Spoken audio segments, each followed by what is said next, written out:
And now bringing you that hard, hitting fight analysis, submitting you into paralysis. Josh Thompson head kicking leg to dome, and Big John McCarthy saying let's get it on. Well, hello and welcome to the Weighing In Podcast. We are live now, and it is time to go back and talk about the fantastic UFC 319 that happened in Chicago, Illinois.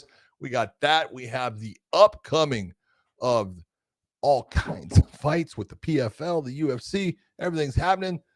And we've got all kinds of articles that are just claiming that an ex-UFC star questioning people is the wrong thing to do. So that's my man, Josh, and I'll talk about that soon. What's going on, my brother? Bloody Elbows always loved me, man. That's it, man. They've never had anything nice to say about me, but hey, it is what it is. I actually like them. You know, I love my media. I love the media sources that come in. They, you know, Let them come. Let them come. Keep it coming. No pictures, though. No pictures. Let's keep it professional. professional. There you go. Okay. Keep it professional. Yeah, can't take the flash. You know, sometimes like I'm going to take the Theo Von response. Sometimes when I get mad and I got to get it out, I just write it down. That's the way it is. Just write it down, right? So, in this scenario, you know, John, are you that type of person? Because I'm that type of person. When I see something on X or I see something on Instagram that I really want to reply to, I type it all out. Then I read it to myself, and then I just hit delete. Because it's many times. Honestly, I got that from Theo Von. It's like, yes, and I know it was a joke. I know it was a total bit that he did with one of his friends on one of his pods. I legitimately write it down, and I write it all out, and I say all the shit that I want to say to them. And it's like sometimes 2 tweets, right? Or 2 X's, whatever you want to call it. And then I just delete it. And I'm like, yeah, it felt good getting it out. It really did. It's been my approach these days, and I've realized that I'm in a lot less trouble on social media. Well, I will say I've done the whole writing it out thing because I'm gonna send it, and then I think about it and go, it's not worth it. Delete. Yeah. You have to rethink it. You just rethink what's going on in your mind, but it feels good to get it out. Yeah, got it out on paper, you know, and then you read it to yourself. And I sometimes read it out loud, so I get a little bit of energy and I get amped up. You know, feel and then good about what you said. Yeah, I'm like, yeah, fuck you. I'm going hard in the paint, right? I'm going. That's always the way to win the argument. Yeah, and then I realize I'm like, yeah, this is just going to be a back and forth battle all day. Yeah. I'm good. Just delete. But it felt good getting it out. It did. And I know there's a lot of people, you guys get caught up in these arguments on social media, and I was one of them for years. And since I started writing it down, getting it out, not just that, but also too, just realizing like, okay, that person, and all you do is just talk about one thing. All you do is talk about one thing. Just delete. Done. Don't care anymore. Don't care. But hey, that was the one thing I learned off of. Do you remember what was it called? The Underground. Oh, geez. MMA Underground. I was like, yeah, I realized there's no point in talking to these people because most of them are just wanting to fucking. You know who loved the Underground when he was living with me? He was there Phil Baroni. Anytime he got home from training, he went right to my computer and was just on there on the Underground the whole time. That's just horrible. Talking trash. That is horrible. Just talking trash. And at the time, I loved Phil Baroni for that. I loved him. I was like, bro, this is awesome. Like you're that guy that really is like arguing with all these people. I never really cared about like the whole argument about fighting because I'm like, none of you guys are really fighters, so it didn't matter, right? The people you're arguing with were not fighters. True. So, but man, we got a lot. We got the aftermath of UFC 319. We got the aftermath of our podcast. And if you guys haven't seen our podcast on the recap, go right ahead, watch that, and then come back to us. Okay. And watch this show again. This will be up as well tomorrow. But obviously I want you to watch it live. There you go. But you can put 2 and 2 together. But make sure you go back and watch our recap. Yeah, it was good. We had a lot. Lucy, you had a lot of explaining to do. That's exactly how it went down. And it was great. And now I'm going to do some more explaining here on Tuesday Night Live. It's going to be fun. But Dave, where did you want to go with first? You want to go with this ex-UFC star, shockingly questions referee? Yeah, let's do the recap. The fallout from UFC 319. Let's hear it. The fallout. John and I got in a heated argument about it because he says, hey. Which was the best. John knows the way when a body falls because John's been in there for 15,000 fights or maybe even 20,000 fights, or maybe close to 100. No. Whatever. It's a lot. Okay. So John's been in there for all these fights. John's like, okay, I know the way when a guy falls. And so I actually was like, you know what? My argument to you was that Jason Herzog was waving it off before the fighter hit the ground because the bell had basically. Did not. I went back and watched it.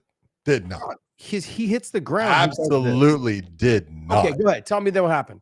Okay, I'll tell you exactly what happened. When he got hit, you see Jeff Neal fall. His back is flat and touching the ground with 1 second left in the round. Jason Herzog is walking up, and Jason Herzog then goes and puts his hands and signals the end of the fight. Got it. He was not in a position where he was in the air or anything like that. He was on the ground, and Jason was walking towards him, not with his hands in the air. Okay, so Jason, okay, I get where you're, okay, now, okay. So Jason, I just went back and looked at it because we had argued about it. I'm like, I got to make sure I'm right. We just saw it right there. And so let's see it again here, Dave. The spinning back elbow lands. Guys, by the way, I just can't play this on, obviously, the show because it'll get copyright. Yeah, it's copyright. Okay. Let's just see. Team hits, walk off. Okay, that was so. Yeah, sorry. There was no. You fast forward right through it. In podcast Dave's version, there was no signaling. There was none. The fight, it You was literally gone. just said walk All right, there you off. go. There's Boom. a better one for you. Okay, that was better. That was better. Okay. No. Hold it. What? No. What did you see? What did I see? He walked up to him and his back went flat. His back was flat on the ground. Okay. He walked towards him and then signaled because he's yeah, looking down at his face and he sees a guy who is going like. Okay, then that's not what he saw. But that is exactly what he saw because I talked to him. That doesn't matter. Exactly what he saw. watched the video. I'm telling you what Jason Herzog Jeff said Neal's he saw. face. No, his face didn't make that. Yes, it did. No, it did not, John. Yes, it did. I'm telling you. Okay, Go back and watch Jason it. Herzog didn't see what he saw. Okay, I'm just telling you what the ref said he saw. Okay, I want to make sure that we're clear. Not what you saw, not what I saw. I'm gonna tell you what the ref said. Okay, the one that was in there, the one that was right there. You go ahead. The ref. Okay, so he said he walked up. He said his eyes were open, looking right at him. Nothing was there. He waved it off. His face wasn't. Okay, but I get it. I didn't say his face was. I said you made that face. If you watch it, he has the side that he got hit on. Dave, his rewind. eye is closed while this other eye is open. Go ahead. Dave, rewind. No, I watched it. No, we're talking about your face, John, right now. Bottom line is, he walks up, says, "Hey," he saw that his eyes were glossed, nothing was there. He waved it off. I asked Perfect him. stoppage. I asked him. Oh gosh, I love when the ref that wasn't in there. Former ref that wasn't in there. It says it was a perfect stoppage. Okay, I'm going back to ref that refereeing. was man. in there. I'm done. The ref that was in there goes, "Hey," he goes, "You're actually right. I could have let him try to get up." He's like, "I didn't think he was going to get up, but I could have let him get up." He's like, "But I waved it off from what I saw." That's it. The reality is like he could have let him try to get up because the bell went. The time was over. The round Would was have been the worst mistake John. he's made. Okay, can I ask you a question? Yeah. If the guy was out, then what would be the worst mistake about it? If he couldn't get up, if I said, "Hey, get up," and he couldn't get up because you said he was out, so there'd be no chance of him getting up. I didn't say he was out. I didn't say he was out. That was a good stoppage. It wasn't a good stoppage. Look at that. There's John's face right there. Don't have to be. That's awesome. That was you. And no, that's closing one eye. I want to point this out. He had one eye closed and one eye open. John said he didn't make that face. Well, there's that face right there. We got proof, guys. Proof. Dave, you are. I owe you a solid, my man. I owe you a solid. I love it. It's funny. All right, look. Okay, so I'm not gonna take my words back, but I also wanted to approach the ref and ask him. He said, "Yeah, it was a good stoppage." And after that, I was like, "Okay, cool." I said, "But did you think like, hey, if you just let the round ended, when the round ended, did you just let him go? Hey, if he can get up and walk to the corner, it's not a bad stop. It's not a bad stoppage." He's like, "You're right. I could have." He's like, "How many times have guys hit the ground and then be able to get back up?" He said, "I could have given him that moment." He's like, "But when I looked at him, he's like, I didn't see that in his face." I didn't see it either. And that makes sense. But he didn't look like this, John. Okay. Well, dude, hold on. It's hard for me to have one eye closed Mhm. and not do that. So, but this is what he had. He had the one eye on the side of his head that was closed while the other eye is open. That right there, as a referee tells you, this is not good. Boom. Yeah. I'm going to take him out of the fight. But I think what you did was you took out of what I was trying to say is that when the guy hits the ground and there's literally like he hits the ground and there's only a second left. Cause I had talked to Jason. Jason's like, I know the time. As I told him, the time shouldn't matter when the guy gets knocked. It doesn't matter. Doesn't matter at all. But he said there is time. He's like, honestly, there is times where referees will be like, hey, he has 1-2 seconds left. I'm going to let you try to survive this round. Yeah. I'm going to let you try to survive this round. Sure. Exactly. Yeah. And he actually referred to the Chase Hooper stoppage. And because there was, I think, like a couple seconds left on the clock for that fight as well. And for the round anyways.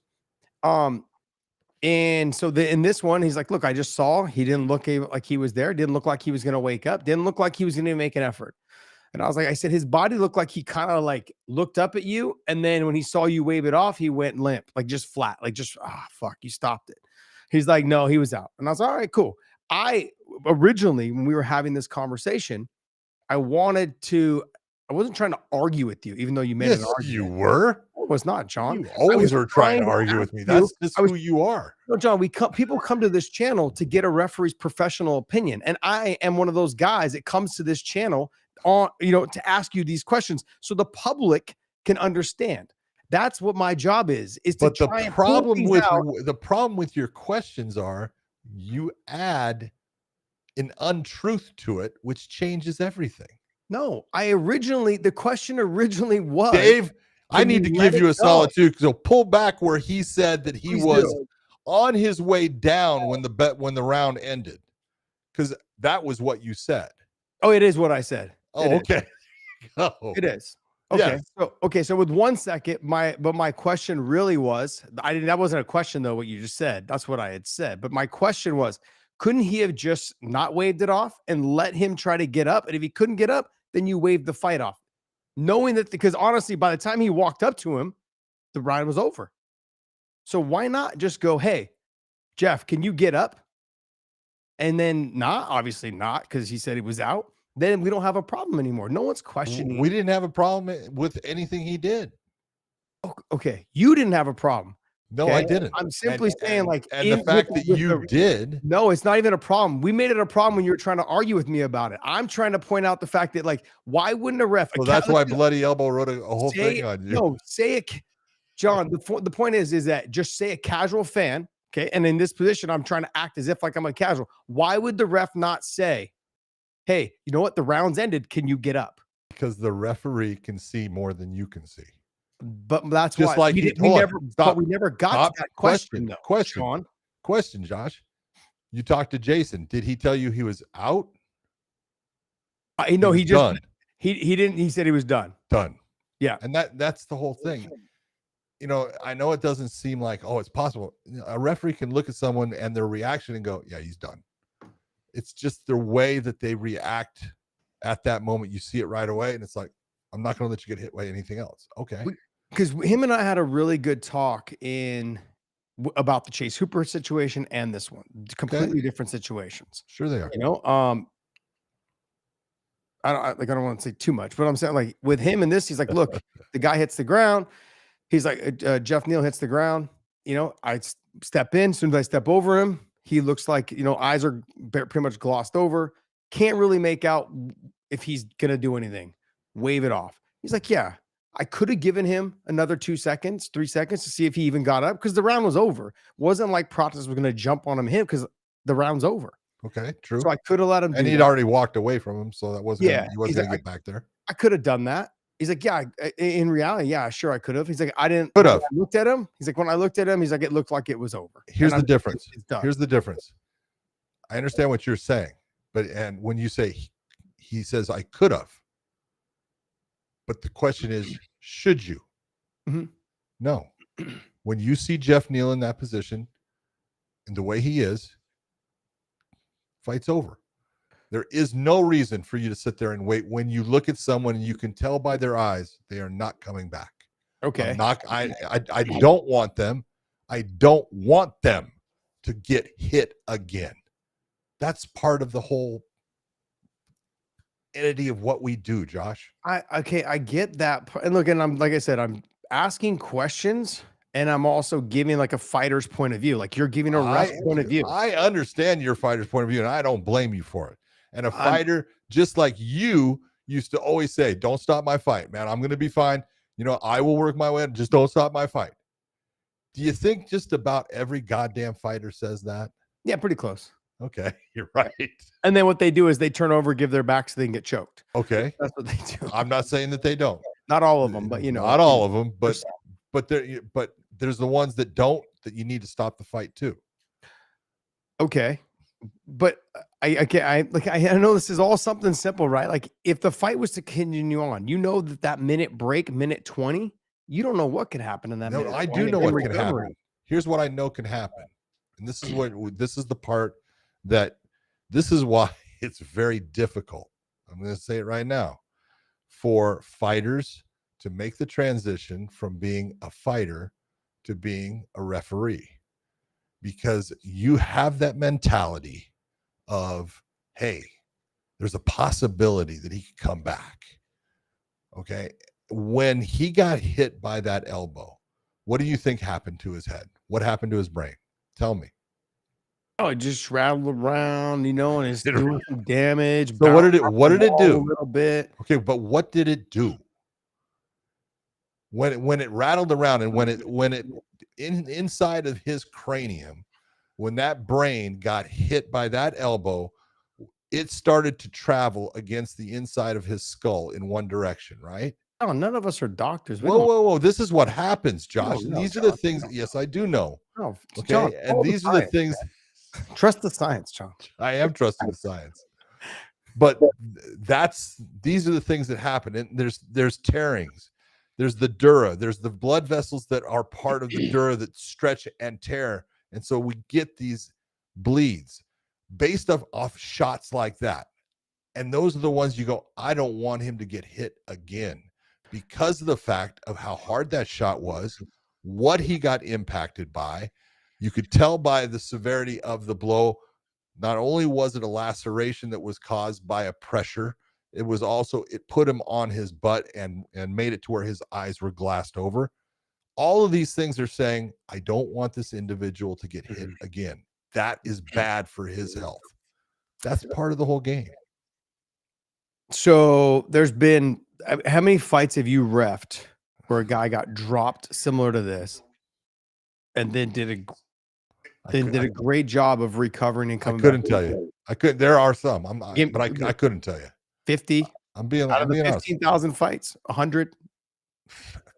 I'd be lying if I said any of them. I don't know, but if you're going to ask me, has it ever happened? Yes, it's happened. Okay. I've had guys dropped. I've had guys that, you know, I see them and they're unconscious and they go in the opposite direction of me. And as I'm running up and I see them hit, they come right back and I let it go because I have to. Yeah. Not that I want to, but I have to. Okay. And those were all done in like low level shows. Not all, but no, not all. Some. And you said if he dies in a low level show. No, I do not. This is on the main card of the biggest organization in the world. And that's where a lot of my fights happened. Yeah, I get that, John. But a lot of them happen too in Russia and Chechnya and Brazil and stuff too, right? Japan. Like, yeah, you're a flight whore. We know. We just travel all around the world. Well, I don't get on planes anymore. Yeah. Look, I was like, the argument it wasn't meant to be an argument. It was me trying to ask you questions and then you jump down my throat, because that's what referees do, right? They just get all like protective they get protective of their craft, right? Well, guess what? Fighters get protective too of their shit. So that's where I'm at right now. So having the conversation with Herzog, he made me feel better because he didn't like try and yell at me when I said something like, hey, what about this? But he was like, no, Josh, you know what? Oh, he treated you like a child. I understand. You know, and that's why I went straight to Herzog, because he actually knows how to communicate without yelling. Anyways, then we go ahead and we talked about the Chase Hooper situation. Okay. And without saying too much, I mean, he would have there was things that he could do. He said he could have done differently. He's like, but overall, like it was the fight, like I had said. I said, but yeah, we've had this discussion, not just with him, but other referees. He's a 26 or 27-year-old, and he's on the undercard. What are we like? Like I'm literally making what are you sure that doing? you can fight for a lot longer. Yep. I said the difference to me is Jeff Neal has been a pro for a long period of time. Process has got 30 something or 30 fights or something like that. You know, maybe whatever 26 Yeah, fights. right Or at. something. You understand what I'm saying? Like these guys are on the main card. I mean, Process is being scouted as being like a next prospect for a title shot. Jeff Neal has fought guys that have fought for the title. Like it's like these guys knew what they signed up for, and I want to see that those guys, because towards the end of your career, there is no more opportunities. A loss is a loss, and it's hard to come back from. One loss takes you 3 fights back sometimes, and it's rough. I was not trying to say, yeah, fucking let him die. My point was like, hey, was he out? And the way that I saw him hit the ground, he looked out, but then it looked like as Jason came over and waved it off, he was like, ah, fuck. And his arms went limp, like shit, it's over. That's what I saw. But when you talk to Jason, he goes, hey, no, he was out. The glossed over. He's like, yeah, I could have asked him, can you get up and go to your corner? He's like, but I didn't. You know, I just said, hey, it's done. You're done. And he's just like laid there for a sec and figured it out. Like figured out what your life is now. You know, you got a loss. So I want to have that argument with like I said, people come to this channel to get a fighter's perspective and a referee's perspective on situations like this. No different than a cage grab and 2 fingers. Remember, we had that argument about 2 fingers. Okay. And hence why we will argue forever. Yes. Ever. I will tend to go, hey, this person has put himself in a position to be on one of the biggest cards in UFC history. And if there's one opportunity or any chance, any opportunity for him to actually have a comeback, mount a comeback and get a win. And I figure, you know, that 60-second break in between, it's not 60 seconds. It's close to what, 80 seconds? It's Close. About like that, right? By the time you get to your corner, by the time you start the fight again, 75 seconds. It's a 75. Yeah, it ends up being that. And if you come out and circle a little bit, it ends up being longer. And so, given that extra minute and a half or whatever minute and a half to minute 15 to recover, I'm in my head going, hey, give this dude every chance and opportunity you can. That's what we do as fighters. We want just that last chance. Something in our brain tells us, and you know, and everybody listening to this show probably knows, fighters, we don't think like other people. We are not like other people. We're fucking cut differently. We're not saying it's the smartest thing in the world, but we're fucking cut differently. That is true. We are people that believe that we can always win. Look at this. I agree with you. Yeah. Well, thank you. You know, it's so when I'm seeing Jeff going, I see the wave off, you know, and the bell and the round ends. I'm like, dude, give him a second to see if he can even walk. And if he can't even get to his knees or he can't walk, it's over. But yeah, I got a minute 15 to get my ass up and get to the corner and get some water and did some cold water on my head and say, hey, wake the fuck up. Give me the Leon speech, man. Come on, son. You got it. You can do it. Whatever. You're blowing it, son. Yeah. You know, so that's where I stand on this. I love Bloody Elbow, you guys. I didn't read the article. Dave popped it up like right before we came on. Caught me off guard a little bit. Of course, that's what Dave does to me. Tries to handbag me. But you did do me a solid, so I'm not going to hold it against you. You pulled up John's face. If you can, please, can you send me that picture of that image? Because I actually want to make sure that I make a t-shirt out of that. That's a great t-shirt right there. I got and you. the face that I'm making when you make that face, look at that. Like, you know, really? That's the face you're making is your typical face of fuck you. Yeah, it's like, come on, John. Come on. So, and look, if you guys are listening to this podcast, the conversation that I had with Herzog was, okay, the nail in the coffin happened with Jeff Neal, but not everyone needs to have a nail put in the coffin like with the Super against Super situation. 25, 26, has a long career ahead of him. You know, phenomenal grappler, tall, long, lanky body style. He'll end up being a problem when he comes into his own, right? But right now, you know, the speed, the figuring out the striking, and his striking's gotten a lot better. But in that situation, a referee is like, look, you're on the undercard. Okay. Like when you get to the main card, we give you a little bit more leash, kind of like, hey, we'll let you, because we've seen plenty of you, you know, be either in wars, battles, whatever it is, right? So we have something to judge it off of against other talented fighters. Absolutely. There's a gauge. Yeah. Yep. And in this situation, you know, it was like, hey, Chase Hooper, still young, still has a long career ahead of him. Let's get him out of here now, you know, and live to fight another day. I get it. Jeff Neal, getting a little bit older, fighting somebody who's a potential, you know, title prospect. You got to let him give him his last chance. Yeah. Give him every chance you possibly can. That is my argument. Maybe this was explained a little bit better when John's not yelling at me. Okay. And just it came out a little bit more fluid. And I had some ammunition to go back to him with, like, hey, the real referee said this. Ammunition. The real referee said this. Still telling stories about what position people are in. All right. So, Dave, what else you got for us, buddy? Just as a note, I did run a poll on this topic, and 71% currently agree with John on this. So Of course. just Of course. FYI.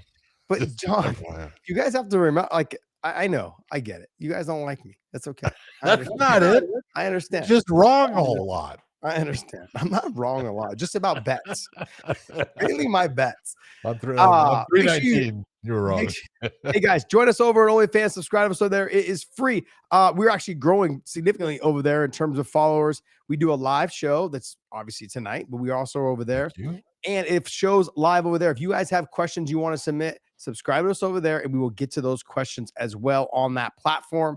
So join us over there. We've been partnered with them for about 2 years. Been a great relationship, and we'll probably be partnering with them again here shortly for another period of time. So this has been fun. It's been a great experience. I know that people talk about, you know, oh, it's OF, but Demetrius Johnson's over there, Luke Rockhold, AJ McKee, Chris Cyborg. You know, they're very active on that platform. Who else? Justin Gaethje, Charles Oliveira. Yeah, Justin Gaethje, Charles Oliveira. I mean, AJ McKee, like, you've got a lot of top level prospects that are on there, our top legends that are on there pretty much now. So go ahead and head up. When you hit us up over there and you follow us over there, also subscribe to them as well. Dave, what else you got? Let's talk about UFC Fight Night coming up in China. Technically Sunday morning, but it's where your Saturday night show would normally be. Oh, wait. We're not done. Are we done with the aftermath of the actual fallout of the UFC card? Are you not? No, we're not. No, we're not. Okay. Sorry. No. No, I wanted to talk a little bit about this whole thing with Chimaev. And everyone's talking. There's been certain, you know, commentary people that have said, you know, that extremely boring bullshit, like, you know, fighters like this. I don't want to see guys just dry hump people and fuck up people like this and just hang on to them and do nothing. Look, most of you guys know that I was kind of like the Chimaev guy going, and I know you call me Chimaev hater, but I'm not a hater at all. It just comes down to, like I said, the sample size wasn't big enough. I've seen a big enough sample size. What I saw out of this fight was something we'd never seen before. It was not only just 5 rounds, but fighting patiently, understanding what fight IQ really is. Fight IQ, exactly. Not being reckless, understanding that when I got the first takedown, got to crucifix, and there was nothing he could do, the game plan was laid out. And then I actually saw video of Arman Sarukian saying that he came back in the 4th round, between the 4th and the 5th, and said, no, I want to stand. I'm going to knock him out. I can finish this fight in the 5th. And Arman had to talk him out of it. That is a guy who just wants to fight a certain way. But what he had to be reminded of is win the title first, and then we'll talk about all the other things. Let's check this off your list. Fight the smartest fight you can. If it's not going to be the most exciting fight, but now you're a UFC champion. No one will ever be able to take that away from you, ever. You've got that now checked off your list. Now let's move on to however you want to fight. Okay, we'll have discussions based around opponents that are known for striking or known for grappling, and we'll take the fight wherever we can in those fights. And in this situation, was it the most exciting fight? No. Do I hold it against him? Absolutely not. He's a UFC champion. There's only a handful of people that can say it in that weight class. And that's something to be extremely proud of. He did it. He did it his way. He won. Move on. I don't understand all the hate he's getting. He's done something that 5 or 6, 7 people have been able to do. It's ridiculous. He's phenomenal. That's a phenomenal performance. Great job. You got to give the guy his due. And I owe him his due, to be 100% true. I owe him his due. He did everything right. Takedowns came, dominant position, pass guard like a hot knife through butter. He did everything right. You can't be mad at him. Getting the UFC title is first and foremost. Okay, care about the fans later on. You'll have those moments. There'll be moments where you're going to have to stand and slug it out. you're going to have to make it an exciting fight because maybe someone's there that can stop a takedown or two and you're tired or whatever it is. You've got to make those adjustments as the fights go. But I thought, what an overall dominant performance. Did everything he was supposed to do. John, what was give me your like full wrap of what you thought his performance was about? Boring? Not boring? Exactly what it should have been? What? I never find that it's boring that someone is able to dominate a person that I know is a really good fighter. My whole thing with competition is, you know, I never like when you take someone that's really good and you put them with someone that's average, because it's boring to me. I don't want to see a beatdown. Beatdowns are never, you know, fun for me to watch, exciting, any of that. But watching someone dominate a person that I know is a great fighter is absolutely never boring. And the way that he did it and how smart he did it and the way that he continued to go back to what was working for him. You watch that fight and you look at, you know, Dricus, and I felt for him because he had no answers. He was absolutely out there trying as hard as he could, and he had zero answers for everything that Khamzat was able to do. He did not know how to get away from him. He did not know how to, you know, get his underhooks at times. He did not know how to do the things that he had done before with other fighters. But with this fighter, it didn't work. And it was an absolute dominating performance. Now, I'm going to bring this up off the side because I know Dana went and said every round was 10-8. No. You look at what the new judging criteria is. Those judges, they gave a perfect score. I wanted to give on that first round. I mean, he took him down with 5 seconds off of the round. He had him down at 4:55. Okay. And he spent 4 minutes and 55 seconds of just, you know, being on top of crucifix position, but he was punching, and we talked about it. And the one thing that you have to give a 10-8 round as a judge now is you have to have damage. It's no longer domination with duration. No, you've got to have damage. So you can have domination. As long as you have damage, you can give that 10-8. Well, there was no true damage. You could take a look at, you know, Dricus when he got up, when he went over his corner, when he came back out, he wasn't damaged. You know, he had a couple little marks, you know, and that's not damage. So I look at everything that happened in that fight. I thought the third round was a 10-8 round. There was damage in that round, and it was a dominant performance. But you look at that fight as a whole, it was judged perfectly. It was refereed well. The performance of Khamzat was absolutely remarkable, even though there was times that I wished he had done different things instead of, you know, being on top, putting pressure on and kneeing to the thigh.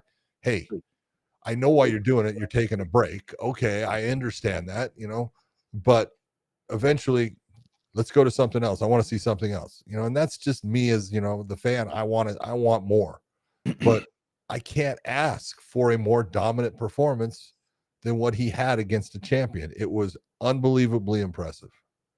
Can someone verify in the comments? I saw a video today basically saying that he called the belt a shit belt. Yeah, it was true. Yeah, he said it inside the cage. He's like, just send me the money. He said something about send me the money and, you know, and just give me my shit belt. And the look on Dana's face was like, what just happened? Yeah, that would be a dumb comment. That video that that video that you sent in the group earlier, is that the one you're referencing? Yeah, because I didn't listen to the post-fight interview because we were there's John's face again. Can someone verify that inside the comments?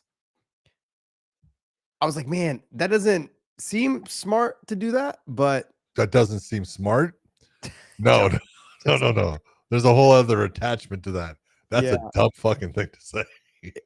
But here's the thing. Don't you think the media would have ran with something like that? Because I didn't hear anything about it until today. And here we are. It's Tuesday. So you would have I remember him turning and saying, Dana, send me my money. I remember that, but I don't remember anything. It was right after he said, send me my money, and said something like, in my shit belt. Maybe it was a translation, or maybe it was like broken English. I'll play the audio here, and then you can maybe just see. I don't know.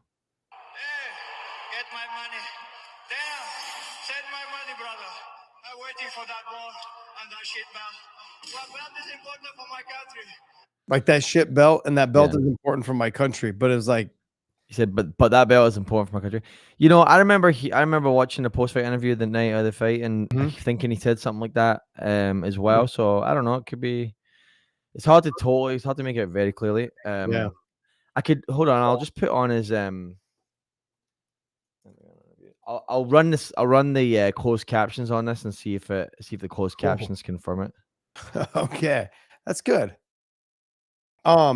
If you guys are just watching this, make sure you guys hit the like and subscribe button on the channel, man. Hit the bells and the thumbs up. We do I'll do some live shows every once in a while, and we do our live show every Tuesday night at 9:30 Eastern time. You guys can follow us across all platforms. Also, if you want to submit your questions, if you don't want to become a member here, which we encourage you to become a member to our YouTube channel, $4.99 for giveaways, which, by the way, we've got giveaways. Look at all these. I've got a whole box of LMNT right here.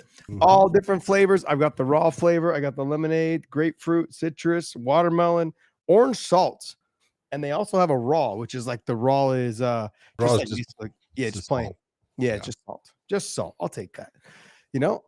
So join us on our memberships, $4.99 and $1.99 to get your questions and answers. Also, super chat us. We appreciate you guys throwing out the tips to us. That's great as well. Follow us over to OF. What else you got? Did you read it? Yeah, hold on. I'm gonna play it because the closed captions only picks up and the belt. So I wonder if like that guy that you reposted that from just added the shit belt part. Hold on, here I'll play it for you. I'm waiting for that ball and that belt. Oh, he does say shit belt. Oh, shit. They beeped it out, and this is UFC's official YouTube channel. So Oof.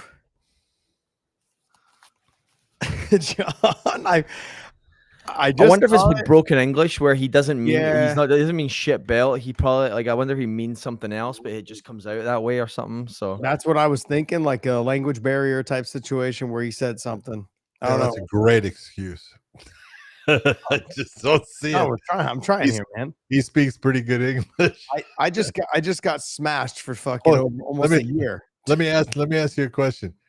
Do you speak any other language? No, No. So you know a little bit of Spanish? tiny bit. You know the cuss words? Yeah, I know a little bit more than that, but yeah, go ahead. Yeah. Everyone when you learn a language, man, the first thing you learn is the Yeah, that's cuss true. words. That's so random though. Alejandro Gutierrez, a member in the comments, says Chimaev said he wants to make money. He doesn't care about the title belt, which is he said he Oh. wants to make money. He doesn't care about title belt. Yeah. Oh, maybe he meant to say title belt and it sounded off his shit belt. I don't know. Anyways, Yeah. oh man, hey Alejandro Gutierrez, Lazy Bed. Want to thank you guys all for keeping us up there on the chats and stuff as well. Want to thank you guys. Dave, you have any super chats available? Yeah, let's get into this. Here, I'll pull them up. Bobby Atkins. How would Hamzat match up against someone with BJJ skills of Damian Maia? John, you say fighters only have so many KOs. With Pico being finished for third time, are you worried for his future at only 28? Yeah. All right. And look, if there's all kinds of guys out there that I think a good example of this and a good example of what is going to go on with Aaron Pico, I think, is first off, when you have 3 big knockouts, I've always said you got to start thinking about what else am I going to do, because there's so much life to live past your fighting age. And but Andrei Arlovsky is a great example of a guy who knocked out big time multiple times and changed his style. He really did change his style. He went from being a guy that was always looking for the big knockout, the big punch, putting himself out there, to a guy that became, an elusive, just touch striker. And if he could get a good shot off, he would, but didn't put himself in the danger that he did when he was younger and taking some of those big knockouts. And I'm being honest, I thought Lerone Murphy said something that was very true, is Pico was pressing so hard, you can't do that against good fighters. Yeah. And that's true. It's an absolutely honest statement, because a good fighter will catch you as you're pressing so hard, you're going to make a mistake and they're going to catch you in that mistake. And that's what Lerone Murphy did. So I look at it and I go, yeah, he's going to have to think about, what do I have to change here? What do I have to do to make it to where I'm not putting myself in harm's way consistently throughout the fight, and to change it up so I'm not in that position to get that huge shot. I mean, it's always going to be a possibility, but you can limit the possibilities based upon the way you fight.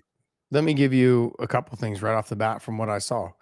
Okay. If you go back and watch the fight, he basically stepped in with no punches. If you're going to step in, you got to throw. So you got to step in and throw. He stepped in, Lerone spun. He didn't know what to do, and he froze, and the elbow came right at him. That's one thing. Two is, if you're going to pressure, you've got to learn to pressure with feints. Get them to react, and then you go. So what he wasn't doing was he was just walking forward. He was just walking forward, and he would kind of like bounce in and out. But those aren't feints. You've got to fake the jab. You've got to fake the right, throw the head, like whatever. You got to lift the knee. You see these guys do it all the time. Corey Sandhagen's one of the best at it. Like he'll just lift the knee. Charles Oliveira just lifts the knee, and then sometimes, they kind of like paw the jab, put their hand out, bring it back, paw, like they just give little movements, not just turning the shoulders, not just bouncing in and out. No, you've got to like feint the shoulder. You've got to throw a little half jab and then throw the right hand, or fake like you're throwing the little check hook. You've got to learn to throw these feints to get them to react. That'll open up a lot more of your shots. So the pressure with feints to get them to react, try and counter. Pico's got enough speed to counter these guys. He looked fun. He was looking fantastic up until that moment. But a good fighter, a sign of a good fighter potentially being a great fighter in Lerone Murphy, was that he was able to weather the storm for the first 2.5 minutes, and then he figured him out. He's just walking forward. He's just coming straight. There's no setups, nothing. And you saw it. He stepped in, Lerone spun. He didn't know what to do. And there was no jab to cut in. Had he thrown the jab, it would have thrown Lerone off base a little bit, probably. If he landed a little bit, if he would have thrown the right hand, if you'd have thrown a punch coming in, the spin wouldn't have been as effective. If he threw the right hand, the spin would have actually hit his arm. If you would have thrown the jab, it may still would have hit him in the face, because we've seen it done with what's the guy from CSA, Strikeforce? Sorry, Bellator. Gaston Bolanos. Yeah. So he actually sets up his elbow off the jab, the little spinning elbow. And he's had success with it. But in this situation, like, you've got to feint, get him to try and see if he was turning, see whatever it is. But you've got to get those feints moving, and you've got to change the rhythm of your fighting at every moment. I didn't see that from him in this fight, not just this fight. We haven't seen it from him before. So, and I'm not trying to take anything away from Aaron Pico, because I thought he was looking good up until that moment. But good fighters, and Lerone Murphy being undefeated and being one of those at 17-0, he's going to figure you out. That at that level, that's what their job is to do, is to figure out what you're doing. And then it's a chess match. That's what this game is, and we had Bobby Green on here, and he was talking to me. He was talking to us. He's like, man, I was watching you when I fought you. He seemed like you were just one of the guys. I was constantly just trying to figure out what he was doing, because he was fast. I knew he could wrestle. He was mobile. Like, he changed stance. He did a lot of flashy stuff. You got to be careful with those guys. And Lerone Murphy is a very similar, like, flashy. He can be flashy if he wants, and he showed it. So you got to be careful with those guys. And that's why I was trying to point out the fact that Pico's got a bright future ahead of him. A couple tweaks here and there, and the sky could be the limit. But there's so many more things and avenues we could get into, John. Like, look, I'm not ready to write off. Like, people were like, oh, these fighters, the Bellator fighters suck, or the PFL fighters suck. Look, I know we have this conversation all the time. You guys, they don't suck. If they suck, the UFC wouldn't want them. Hello. So, like, that's the thing. Like, if they suck, the UFC wouldn't want them. And they're not hype trained. They actually see potential in them to build on them. But Aaron Pico came over with a pretty damn good contract, and they tried to streamline him right to the top right away. We've always said, give him a fight. I give him a little bit a fighter a little bit down the rankings. But I also was like, hey, the only fighter I wanted to see him fight in the upper rankings was Evolov, because stylistically, I thought he matched up perfectly for him. These other guys, all of them, are extremely dangerous for him. extremely dangerous. I'm not taking anything away from anyone in that division. They are all phenomenal fighters. They're all phenomenal, every single one of them.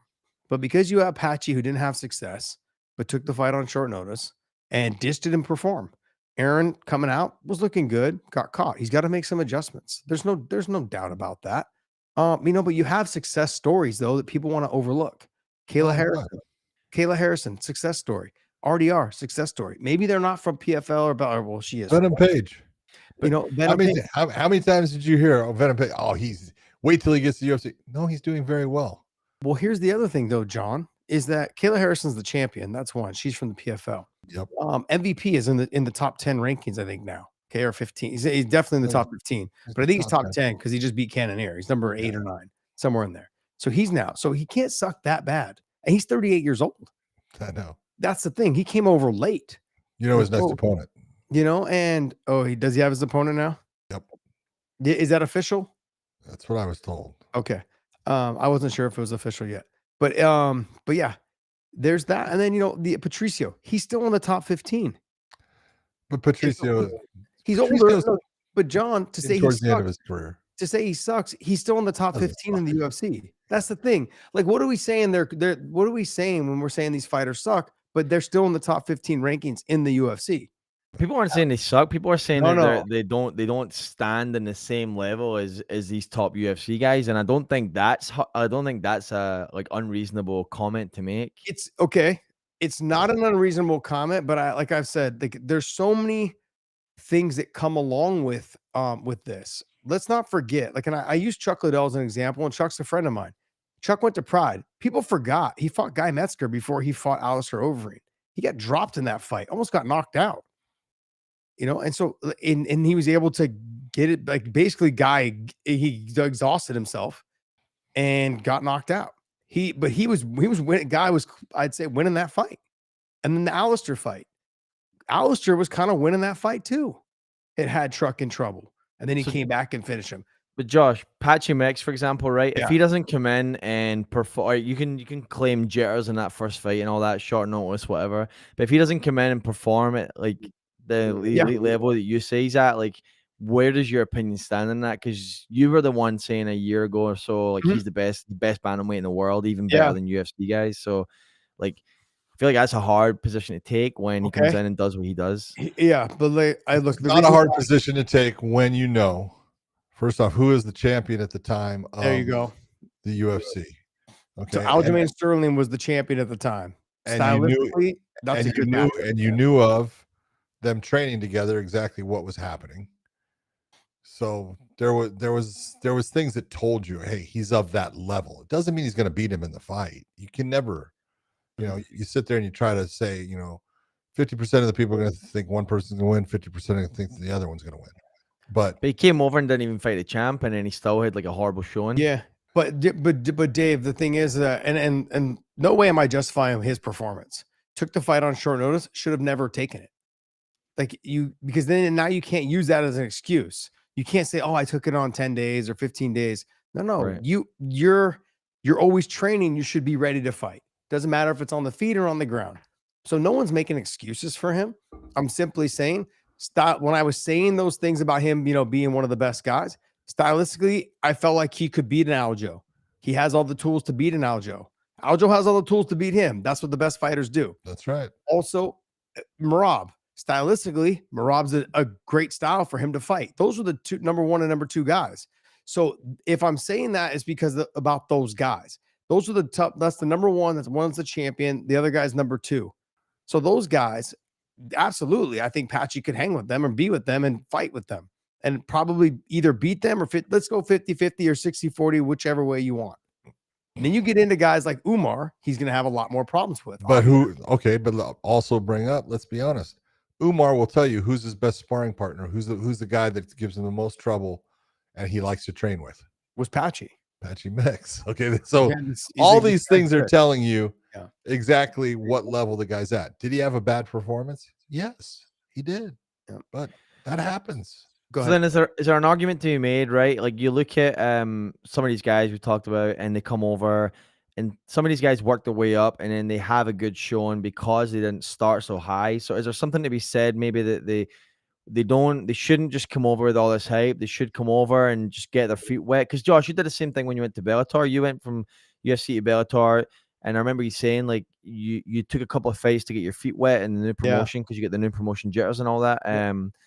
But so is there something to, because the Riddler's an example for that, right? He came over, fought Mearshart, fought Kevin Holland, both unranked guys, fought Bo Nico, who I think's in like not top 5 but top 10. And then now he's fighting Fluffy, and then that'll be the title fight. So like you could say that's a success story there, given that he came over, didn't jump right in the top. You could say the same thing about Kayla Harrison, right? She fought Holly Holm. Holly was getting older, you know, and stylistically that was a good matchup for her. You know, I think you could argue depth of the females. Yeah, you could. You definitely could. Absolutely. But we're gonna find out, right? I mean, she's had 3 fights now, and you know, and she looked great. Look, Amanda Nunes lost to who was the one she just fought for the title? Juliana Pena. She lost to her and then beat her, but Kayla beat her. Beat her convincingly. And so a perfect example of what you're talking about, Dave, is Joaquin Buckley. Okay. Joaquin Buckley, you know, fought in Bellator, goes to the UFC. His first fight was against Kevin Holland, and he lost. Okay. He was a last second replacement, and he lost the fight. I can't remember how, but I know he lost the fight. But then he had his next fight. It was all during COVID stuff. And he fights Impa Kasanganay. And he comes up with one of the most spectacular knockouts on a jumping spinning kick while his legs being held, and he gets the win. And then he goes and he fights Jordan Wright, and he gets a win. And then he fights I'm trying to remember the next one, but he lost it. I can't remember the guy's name, but he loses that fight. But all of a sudden, then he goes on this massive winning streak, you know, where he's not massive, a couple, and then he finally fights Imavov and he loses again. But here's a guy that keeps building, and then they stick that one that's a top guy to see what, and he ends up losing. And that's the same thing that just happened with, you know, his fight against Kamaru Usman. But he's been climbing consistently throughout the UFC ranks to what's he ranked now? Is he ranked 7th? Something like that. They're all work in progresses, John. Like, it doesn't matter what organization you come from, right? You've got to prove yourself. It's very difficult. Yeah. It's very difficult no matter where you come from. Look, I'm not here to sit here and sugarcoat the whole situation. It's for the fighters, it sucks for them. It really does, you know, but they've got their work cut out to do. It doesn't matter if they fought over in Rising. They have the same shit. They have to work it. They have to work through it there. When I went to Bellator, I had the conversation with Coker. I said, hey, you know, I'm coming off 3 losses. I'd never lost 3 in a row. And I just was like, man, like, this is horrible. Like, I've never lost 2 in a row. I don't think. Can't remember. Yeah, I never lost 2 in a row. And so it just was that feeling of, man, I got to get a win. And once I got a win, then it rolled and it kind of kept going. It felt good from there. But it's a confidence thing. So with Pico, he's going to have to figure it out, man. He's got to make a couple little tweaks. He doesn't have to reinvent his game. He's fucking phenomenal. He's a phenomenal fighter, a great person, easy to market. And if you have a kid, that's someone that you would be like, hey, I'm cool. I would love to have my son look up to someone like that as an athlete, right? I mean, that's something you could take and you'd be like, hey, that's a great role model for kids. You know, Patchy, you just got to figure it out. We know how good he is, but look, stylistically, he is a little bit more of a one-dimensional fighter. His stand-up isn't great, but he's come a long way in his stand-up since we've seen him fight early days. On the ground, I don't think there's anyone better in that division. I don't think there's anyone better probably in the sport of MMA right now in the grappling. You know, there's a couple guys that have better credentials than him, and like in terms of jiu-jitsu competitions, but in terms of fighting, I think he's phenomenal in the grappling area, in exchanges, wherever. But he's got to get it there. And so in that last fight, didn't show anything there. I don't know if that was because he was tired. I don't know. I'm not gonna make excuses for him. He just didn't get it there, and it cost him the fight. But there's other things. I mean, and I'm going to use this as an example, John. Were they saying that Umar Nurmagomedov sucked when he came from PFL? Because he came from PFL. And he's made a good run. You know, like there's other fighters too that have come. There's also fighters that have left UFC and then went to PFL and didn't perform well. Former champions went there, didn't perform well. Anthony Pettis. Shane Burgos is the only one that kind of had a semi okay, and it still wasn't great, Yeah. and they in the UFC even said we should have kept him. That's a fighter they said, damn, that we dropped the ball on that. We messed up and we should have kept him. Umar also had a ton of fights in the UFC before he fought for the title. Yeah, that's true. That's true. But I mean, you're going from one organization to the next. Like in the lower level shows, which I don't consider where was he fighting at? I think ACA or ACB or something like that. Like Umar had some big fights against, some talented fighters, obviously. But I'm saying like when fighters go to the PFL and then they come over, do you just handpick which ones you want to argue that are good or not good? I mean, You base it on performance, right? Or base it on like quality of opponents and the win streak. okay, so then but then with Umar, right? Anytime, look, not just Umar, any of the fighters that come from ACB or ACA or whatever, and that whole Russian, like, though those guys over there are freaking tough. They're fighting. There's like every weight class has a bunch of Habibs and Umars and Islams. Like that's why when they bring them over, the champions from over there, and they have them, do the tough show or the Ultimate Fighter or the Dana White Contender Series.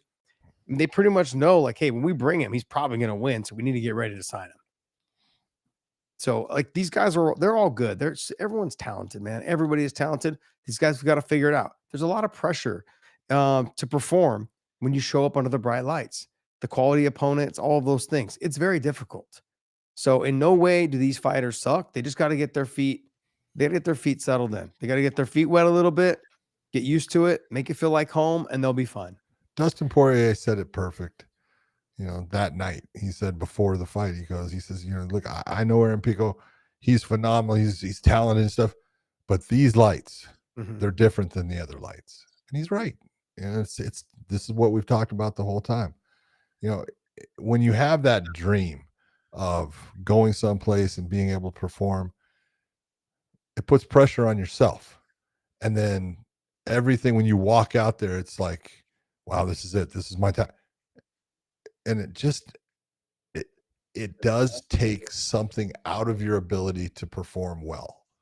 It just, there's always that. That's why we talk about it's first fight in the UFC. And look, even all the fighters said, DC talks about his first fight in the UFC. Now he won, but man, I was starstruck. I was looking around and he had been in big fights. Yeah. But it's, that's just what, that's what it does, because if you haven't been there, it's a different environment. Yeah, absolutely. Absolutely. I mean, there's a lot of things that we can take away, but overall, these fighters are spectacular. All of them are phenomenal. They're all great athletes. And like I said, Patricio coming over at 38, pushing 39, he's in the top 15. Like, he doesn't suck. Boy, they gave him a killer. MVP. He's in the top 10. Like, and he's 38 years old. They obviously didn't suck. Like they're in the rankings in the UFC. So they've got a long ways to go if they're going to make a run. Pico's got a long ways. Patchy's got a long ways. I mean, I think the expectation, though, was that the younger guys, Patchy and Pico, would come in and just kind of steamroll guys. And at any level, that's the thing. At any level, it all comes down to styles make matchups. We've said that for years. And the last thing I'm going to leave you on is this, is that I had fought in the UFC from 2001, 2002, whatever, till 2004, towards the end of 2003, into that. Okay. And then when I came back in my first fight back in 2012, or whatever it was, when I fought Nate, it felt like home again. There was no nerves for me to fight because it just felt like, okay, I've been here before. I know everybody that works here. I know Dana's, assistant Donna. I'm friends with her. Like it just felt like being back. But you know how many of those guys that were at Strikeforce with me are like, fuck, they were shitting themselves. They were crapping their pants, going to the venue on the week of the fight, training with them in the gym. All the guys that, like, Rockhold was a mess. Like, oh man, it's a big fight. I've got to do this. I got to do that. And he wasn't even fighting like one of the best guys. He was just coming over. You know what I mean? Like I had just fought. I was fighting Nate, who just fought for the title. And I had no, like, I just was like, oh, this is just another fight. It felt like home again going back to the UFC because I'd already been there, done that thing. All the other guys that came with us, none of them had been there except for Robbie, Nick. I think that was it. I think everybody else went over. I mean, Alistair over. Or no, not even Alistair had been there. Nope. Yeah. So Vitor came over. Right. I mean, so like there was guys that came over that had already been there and it probably just felt like home again. It makes a big difference. It really does. You take a look at those guys' first performances when they came over, they weren't all great. Rampage, even when he came over from Pride, wasn't great, wasn't phenomenal. No. So, but all right, let's go ahead and close out on that in terms of the aftermath on UFC 319 from last weekend. Look, that was a good hour and a half or hour. That was the longest super chat ever. Yeah. Sorry. I'm gonna move you guys to the fights, and then we'll do the super chats at the end. Is that good? Yeah. We got tons to get through, and you guys just spent about 15 minutes on a super chat. Because we love these guys. This is what we're here for these guys. All right, let's go ahead and I'm trying to pull up the fight card. Go right ahead there, Dave. Good. Yep. Go ahead, John. Got Johnny Walker taking on Mingyang Zhang. This is Mingyang's done really well so far in the UFC, and Johnny Walker was the hot ticket for a while. Then, this is where you talk about knockouts, and he's been knocked out multiple times. And you take a look at some of the performances. They're putting him up here. His brother's fighting very well. He's a good athlete. He looks good in everything he does, but he does seem a bit chinny at this point in his career. And so when you're talking about a big striker like Zhang, that's problematic. Yeah, the fluidity of how Zhang, whatever, it stands, he moves, he's clean with his striking. It's going to be a very tough fight, I think, for Johnny Walker. If he can get this fight to the ground, though, if he gets to the top position, I mean, he's explosive. So he still has that explosive power. He's got that long body. He's got those long limbs. If he can get this fight to the ground, create some damage a little bit, I agree. Take some of it out of Zhang, then I think he's got a chance. But like you said, it just comes down to as Johnny Walker starts to fight by the second round, if he's not finding his range and he's getting real herky jerky and starts to get a little bit tired, starts leaving openings, starts swinging wild, Zhang's going to be able to touch him. So I'm not picking a winner on this, but I mean, I'm leaning towards Zhang in terms of, because I don't want to pick winners, because I don't pick winners, because I'm like the Drake of MMA betting. But you're absolutely right, though. The one thing, look at Walker's brother has proven, hey, he can roll. We know Johnny has a ground game. Use it. Yeah. When you have somebody that has shown exactly what they are and where they are strong, take them out of that comfort zone and make them uncomfortable. And that's a perfect route for Johnny Walker to get a win. Absolutely. Absolutely. The fight, though, that I thought should have been the main event is this one. Oh, yeah. It's Brian Ortega versus Aljamain Sterling. I'm just confused on why this fight is not the main event. Because of where it's at. That's true. That's right. it's a simple one. I'm not, but this is the fight. And like, a lot of times when they do fights over in, foreign countries and stuff, you look and you go, I understand why and stuff, but some of the people on the card, you go, it's not that interesting to me. I really don't. I've seen that person once, or maybe I haven't seen them at all. Yeah. But this card's actually got a lot of quality to it. It really does. And and the Brian Ortega versus Aljamain Sterling fight, I think it's fantastic.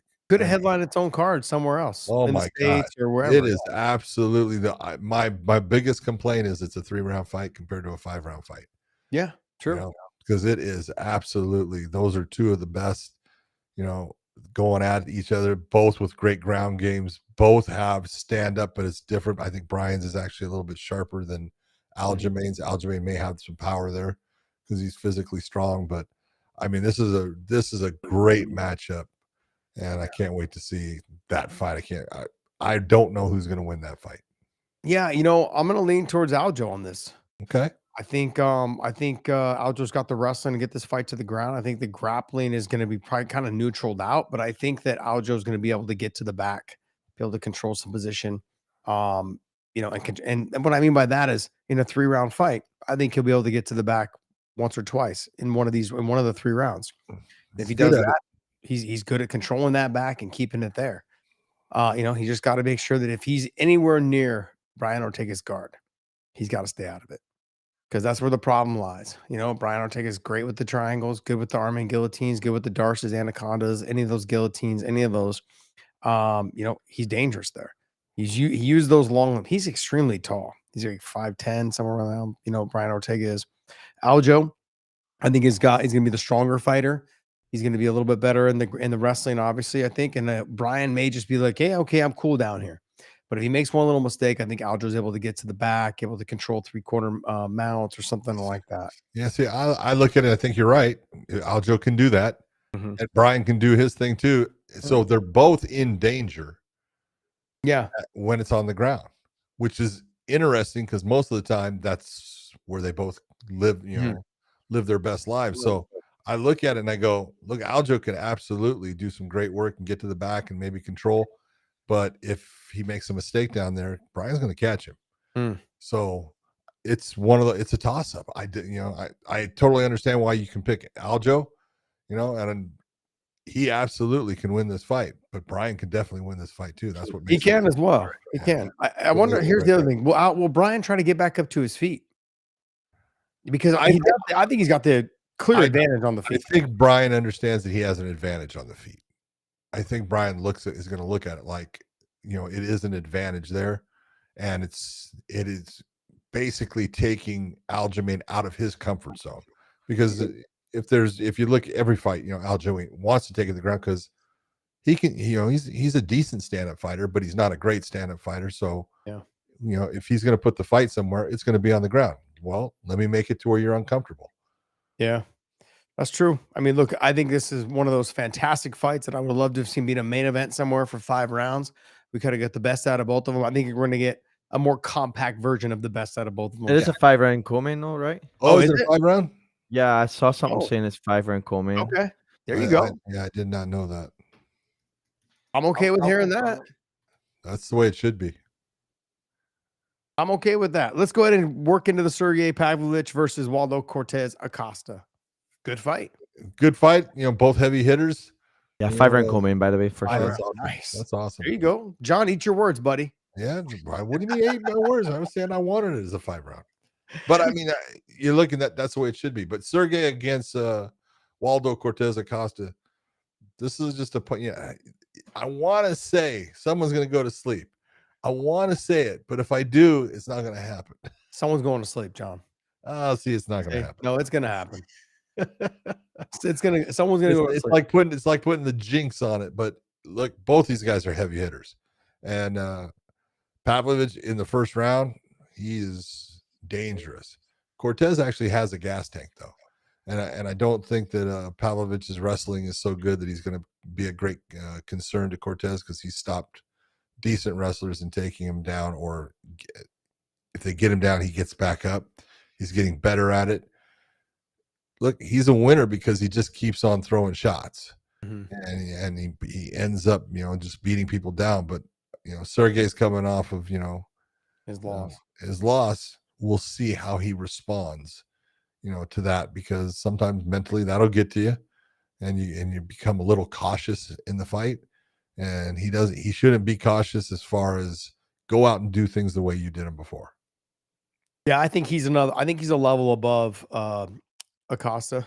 I just think that he's got to make sure he doesn't get touched, and that's very dangerous in the heavyweight division. As most people know, that you just got to be careful that the fight can end at any moment, anytime. Pavlovich's got the wrestling, I think, get him down, control from the top position, make him a little bit more tired, and then go ahead and try to knock him out on the feet. Yeah, there's a lot of energy wasted on trying to get him down. But Pavlovich just trained at AKA he trained there for years. Yeah. Come in, work with Kane, work in with DC and Todd Duffy and those guys. So I've seen his wrestling. It's fantastic. And it's more of like a judo foot sweep, kind of overhook, underhook kind of thing. Not a lot of effort put out there. So if he can get to that, he's got to keep Acosta off the fence. And he try to do it out in the open or bounce him off the fence and try to hit something like that. And then him being on top, I think it will slow things down and open up a lot of the striking. Just don't know if he'll take him down. You don't want someone like Sergey on top of you. No, you don't. He's got nasty elbows. He's got good control, good hip pressure. And then I think if he is able to take Acosta down in the first round, by round 2, Acosta won't be the same fighter. He'll be afraid of the wrestling. He'll be hesitant to throw shots, and I think Pavlovich can knock him out after that. So, okay. John, any other fights? A lot of them are local talent. So any other? No, look at Sumaderji has been fighting in the UFC for a while. He's fun to watch. Yeah. There's a lot of really good fights in here. I love the fact that Charles Johnson is fighting again. He's going against Kavanaugh. I think Charles Johnson fought 4 times in 2024. Now this will be his 3rd fight, so he's he's like a fight every quarter. You Mhm. got to give him, man. He's busy. I love that when you see that in a fighter and stuff. And I know he's coming off of a loss, but hey, it was a close as far as when you're looking at a guy. I want to see a guy that's staying busy, and that's what Charles Johnson's doing. Yeah. The fight down there with Austin Hubbard and Zhu Rong should be Yeah. a good fight as well. Yeah. And then you've got Kiefer Crosby making his comeback. Yeah. You also have Pahea going up against Kyle Dawkins. Kyle's tough. That's way down there on the card. Yeah, I know, but that's Yeah. why I said Dawkins there's actually some really good talent on this card. Yeah, Dawkins making a return. Yep. So good on them. Good on them on having him back. Same thing with Kiefer Crosby making his return. Hopefully he has a better performance on this one here. So let's go ahead and wrap up on the UFC talk, and make sure you guys hit that description down below for Element. Use that link down below in the description. They will send you a bonus package. John, right now, what are you doing? You're fasting right now. So I have been fasting for 10 days. I have not eaten a goddamn thing. Well, can I ask what brought this on? Yeah, I was getting fat. Okay. All right. No, I'd come back from my trip, around the country, drove my ass all over 18 states or something, and ate too much, ate probably bad food and stuff just because it was fast. And so I was like, when I get home, I'm going to go on a fast. And I said, I'll do it for about 14 days. Oh, it's tough. Is it just water and bone broth, or like electrolytes and bone broth? I've been eating a Celtic salt, putting salt in my mouth, water, and the last, let's say, 4 days, I've been, instead of the salt, I've replaced it with some elements. So I do, because the elements are 10 calories, and so I do 3 elements throughout the day. Nice. So I get 30 calories. It doesn't break the fast. Nice. And, I heard you can also do bone broth. You can do bone broth and stuff like that, but also the bone broth, the calories of things is what you're looking at. So I looked at it, I'm getting everything that I need out of the element with the magnesium, the electrolytes, and all the salt. So it was like, nah. And honestly, from that point that I started taking it, I started feeling actually like better, more energy and stuff like that. So it's really helped me in it. And it's like, haven't chewed down on anything. I'm ready to fucking bite a horse. When are you ending it? Probably in 2 days. There you go. Dave, what else you got for us, buddy? We got a PFL this weekend as well, August 21st. So it's Thursday night. Nice. You've got Fabian Edwards versus Dalton Rasta, 185-pound matchup. Should be a good scrap, man. That's a good. Really that's a great one. It's a rematch. This is for the finals. No, they've never fought. Never fought. Who was I? Oh, sorry. The Aaron Jeffries fight was a rematch for Dalton Rasta. Aaron Jeffries was a rematch. Yeah. That's why I got confused. Yeah. This is a good fight. You've got a good stand-up guy in terms of Fabian Edwards, who's Leon Edwards' brother. He's crafty on the feet, slick. He's got good speed, good takedown defense. Dalton Rasta is a little bit shorter than Fabian, but when it comes down to the power and the speed's probably going to equal itself out. Close. Yeah. Fabian's going to be a little bit quicker, I think, with the kicks. Dalton Roster's going to be quick with the hands. I think he's got big pop in his hands. And he's a little bit of a bully out there. They call him Hercules for a reason. The guy can pop. He's got great takedowns, good defense. What I saw out of him, what I saw at him that I liked, he was chasing the submission or chasing the wrestling. When he didn't get it, he didn't try to force it. Wasn't pushing himself like he did before. That's what he did before. So he got away from that, and you saw just a huge improvement in not just his cardio, but just his overall fight IQ. And I think he's really coming into his own. Great performance. I've said some things about him before in the past, and he's called me out inside the cage. And so, but that's that was a tough one because you actually had a guy fighting him that you actually trained. Yeah, I trained and I work with Romero Cotton. Yeah. So, but yeah, it was just funny because he's like, oh yeah, you said you couldn't take me down, or he said he could take me down. He couldn't take me down. Anyways, but overall, this is a fun fight. It should be a good fight. Can Fabian get it done? Against someone like a Dalton Ross, who's more of a cage bully. He's going to walk him down, going to try to land the big shot. He's got to make sure he doesn't walk into something, though, as Fabian's real slick on the feet. Yep. Good fight. What's the next fight on there? Oops. I don't know why, but my PFL schedule is not pulling up. 205 title fight. Shoeface versus Sullivan Cully. This is a unique one. It is. This is one you take a look at. Shoeface, got a lot of experience. He's been the PFL champion before. He was in the UFC. Sullivan Cully comes from Ryan Bader's camp, and he really, Arizona State wrestling behind him. But he likes to stand up. He did amateur boxing for a long time. The real danger here is if Shoeface gets on top of him. But will he? That's the question. When you watched Sullivan Cully when he fought, Phil Davis, and I didn't think he matched up well with Phil Davis, and he looked fantastic. Yeah, because Sullivan Cully had a really tough fight against Luke Traynor. Wasn't that the fight? Yep. He struggled against Luke Traynor, who to me, Luke Traynor's a good fighter, but he's not a Phil Davis level fighter. Yep, I agree with you. And Luke Traynor had a great performance against Sullivan Cully. That's his only loss. Yeah, and they went back to the drawing board and came back. He's just a better fighter. Yeah, Shoeface is talented. He's good. Don't want him on top of you. He's not too bad on the feet either, but he's gonna have to get past that reach and range of Sullivan Cully. But it should be a fun little matchup. Yeah, I don't see Antonio having a lot of luck getting him to the ground, but we'll see how he does in the stand-up with him. John, I think since the PFL has moved to this style of tournament, I love it. Oh yeah, it's a lot better than it was. I actually care about watching the fights. The PFL is a lot more exciting. It's a lot easier to understand.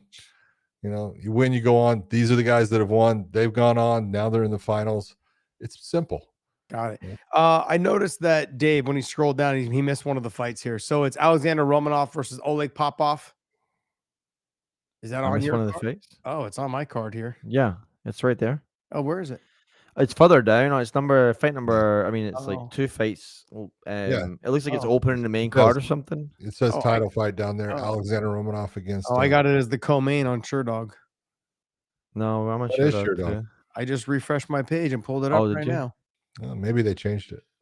Oh, there you go. There you go. Welcome to the show, podcast. A little SureDog refresh. A little SureDog refresh. Yeah. So this is another great fight. It is. It's an interesting fight. Do they train? Didn't they used to train together? No, they did not train together. But you got to both come from a wrestling background. Romanov is a guy who, let's be honest, he starts out fast. He dominates people early, and he gets tired, and it all falls apart. It's the belly. Oleg Popov is a guy that he just keeps grinding, and he just keeps going. So, looking at this, Romanov can win this thing if it's the first round. If it gets past the first round, I'm taking Popov. Got it. John, any other fights on here you want to chat about? Those are the main event ones. Yeah, I want you got Alexei Pragande there. Very exciting fighter. Fun to watch. 6-0. Yeah. He's just fun to watch. He's good everywhere. He's got great stand-up, moves really well and stuff. Bryce Meredith is another one. NC2A wrestler, really a tough dude. Going up against Dayton, that should be a good fight also. Yeah. Good stuff. Imber Kasanganay also fighting Andrew Sanchez. Scroll on down here. Josh Silvera is fighting Ramazanov. That should be a fun fight. Silvera with good wrestling. Ramazanov very tough. Sergey Belostini against Carl Williams. That should actually be good too. Oh, was it Belostini who trained with Popov? One of them didn't. Yes. One of them, okay. Yes. Belostini trained with Popov. Gotcha. Okay. What else you got for us, Dave? We're gonna wrap up on the PFL talk and make sure you guys tune in. When is that fight card though, Dave? That card's on Thursday night. Thursday night, August 21st, Thursday night. It sounds like maybe as well as a ShareDog refresh. Your brain might need to refresh because I said that at the start. Thank you very much. I didn't say it. There you go. Give me that picture. Yeah. Lazy Bed's already made it an emoji in the chat. Yeah, let's go ahead and talk about some fight announcements. You got RDR. Rainier DeRitter versus Anthony Fluffy Hernandez. Did we not talk about this? So, okay, yes, we did talk about this. Okay, but here's the thing is I love this fight. This is a great fight. I'm excited for this fight. But you know what fight I really wanted to see? I wanted to see Fluffy versus DDP. I wanted to see that fight. Yeah, but DDP, you got to take a look at the date on this. Yeah. Okay. DDP wasn't going to fight by then. No, he wasn't. So, you could have this fight and then Fluffy fights DDP, whether he wins or loses. If he loses, that's a normal for the UFC. Two guys that lost, put them back together. But I think this is a great fight. I think it's interesting. I think, RDR's got to prove himself, continuously in the UFC. Well, it's a good person, even though I know that Anthony is ranked below him. This is just another one. He's on a hot streak, man. Both of them are on hot streaks, but Anthony has really looked good. Anthony's win against Delitze. Josh, I am still amazed at how he dominated him in that fight. I mean, Delitze had no answers to anything. Well, John, how does he dominate RDR though? Because RDR is just that tall, long, the knees up the gut, the long jab, the real unorthodox style of fighter. And like literally, if you try to like take him down, you're falling into some sort of submission and he's chasing it. And look, and I'm on the Fluffy train, man. I'm on that bandwagon. I'm like, I'm chasing after it, trying to get on that thing. And he's freaking damn good. And I'm not just going to say his performance against Delitze, because we've seen moments of him in past fights where like you saw flare-ups of like, damn, this guy's he's just crushed, like Rodolfo Vieira weathered the storm in the first round, got out of submission after submission after submission, and Rodolfo Vieira just gassed himself out chasing submissions, and then Fluffy came back and just put it on him, submitted him. Yeah, exactly. Was able to submit him, but he was working him over until he got the submission. Just an overall, I think he's a fun fighter. He's going to press the pace. Is this the main event, by the way? Yeah, it's a main event. It says main event. Yeah, main event. This is a great fight. 5 rounds. I think you're going to see Fluffy. And look, in RDR, the way he fights leaves himself out of position to be hit quite a bit. That's one. 2 is when you're out of position a lot, you're trying to constantly try to get yourself back in a position, which makes you more tired. Whereas Fluffy always kind of keeps himself right in position and doesn't overextend on things. And that's why he's so relaxed out there. He's like, no, I don't have to do too much. I'm just going to keep pressuring you, throwing big shots. He just can't afford to walk into a big knee. He's just a bigger sized Nick Diaz. Yeah. I'm telling you. That's the way I look at him. But RDR is a bigger size heavyweight, John. Like his guy. Look at RDR's frame is huge. He's 6'4" at 185 pounds. That's crazy. That's insane. And he has fought much bigger guys before. So he is a big body in that weight class. But that's, this is one of those ones I look and go, look, I can see DeRitter actually getting, a submission, even though Anthony's really good on the ground. Or I could see Anthony getting a submission. Hurting RDR. I think you would have to hurt him before you got the submission, but hurting him and going after it, or just pounding him out. All right, let me tell you exactly how the fight's going to go down. Let's go.